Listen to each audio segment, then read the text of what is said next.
खोजो यात्रा कि किसका इनकम टैक्स रिटर्न अच्छा है, वैसा ही लोग को ना उम्मीदवार बनाएंगे। 4 गो लोकसभा का सीटें आया है। महागठबंधन जो इंडिया अलायंस है उसकी दुर्दशा देख लीजिए। अभी दिल्ली में चुनाव हो रहा है, देख लीजिए क्या दुर्दशा है। कोई यहां गिरा कोई वहां गिरा वाला हाल है। तो तेजस्वी यादव जी, आप राजकुमार हैं, आप प्रवासी बिहारी हैं, बिहार में कम प्रवास करते हैं आप। झारखंड में स्ट्राइक रेट इनका अच्छा है, 6 में 5 है। तो हम तो सलाह देंगे कि वहीं के राजनीति में अब दिमाग लगाइए। बिहार में 2025 में एनडीए का लक्ष्य है 225, उस लक्ष्य को हम पार करेंगे। और एक कार्यक्रम, समन्वित रणनीति, साझा बुनियाद पर हमारे कार्यकर्ता जो एनडीए के कार्यकर्ता हैं और हम लोगों ने यह तय किया है, डॉक्टर दिलीप जायसवाल जी के निर्देश पर राजग गठबंधन के घटक दलों ने तय किया है, हमारे पार्टी के कार्यकर्ता हो या चारों घटक दल, अन्य घटक दल के, वो कार्यकर्ता अब दल के कार्यकर्ता नहीं माने जाएंगे। अगर हम प्रवक्ता है तो हम राजग के प्रवक्ता हैं। हमारी पहचान राजग के रूप में चुनाव तक रहेगा, यह हम लोगों ने तय कर लिया है। हमारी आइडेंटिटी एनडीए के रूप में रहेगा। हमारे जिला अध्यक्षों, हमारे प्रदेश अध्यक्षों, हमारे पार्टी के प्रवक्ता हों, हमारे पंचायत के अध्यक्षों, हमारे बूथ के अध्यक्षों, और एक समन्वित रणनीति। हम अपनी उपलब्धि पर हमको कोई किसी से बहसे नहीं करना है। अरे जो हमारा विरोधी है उसको सीधा आप ही लोग पूछिए कि भाई आपका गलिया नीतीश से के राज में, एनडीए सरकार के राज में न बना, गांव का मुख्य सड़क का संपर्कता एनडीए के सरकार में न हुआ, घर में बिजली आया एनडीए के सरकार में न। अब इस पर कहीं बहस है? कोई हनुमान चालीसा बगलामुखी के जाप नहीं करना है, पटना निकल जाना है जब मर्जी करे तब। तो सब जब उपलब्धि हमारी है तो उपलब्धियों की फेहरिस्त हमारी पास है, और जो विपक्ष है उनका जो नाकामी रहा है वो तो लंबा फेहरिस्त है। कुल प्रॉफिट जरा ध्यान दीजिएगा, जो 2023-24 में मात्र 13 करोड़ 87 लाख रुपया है। चंदा दे दिया वो 35 करोड़ इलेक्ट्रॉल बॉन्ड में। ये कैसे संभव है तेजस्वी यादव, यह बताइए कि जो कंपनी का कुल प्रॉफिट है 13 करोड़ 87 लाख, खुद वह कंपनी अपने आप को घाटा में बता रही है, और वह कंपनी 35 करोड़ रुपया का चुनावी चंदा देती है इलेक्ट्रॉल बॉन्ड के रूप में। क्या संबंध है राष्ट्रीय जनता दल का? चूंकि पश्चिम बंगाल के अधिकतर कंपनियां हैं, तो शराब बनाने वाली कंपनी से क्या कनेक्शन आप लोग का है? आखिर राजनीतिक रिश्वत इसको माना जाएगा?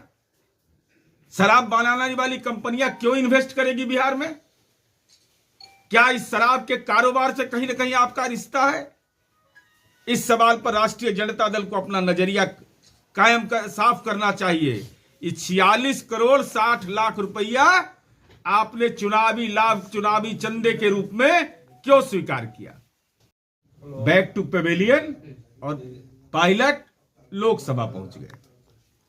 और हम आज इस विषय की केवल चर्चा करना चाहते हैं कि माननीय तेजस्वी यादव जी आजकल महिलाओं पर बहुत संवाद कर रहे हैं।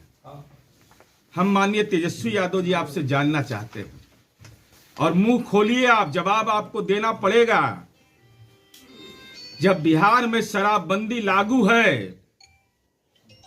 तो लोकसभा चुनाव के ठीक पूर्व शराब कंपनियों से 46 करोड़ 60 लाख रुपया इलेक्ट्रॉल बॉन्ड के रूप में राष्ट्रीय जनता दल ने क्यों स्वीकार किया?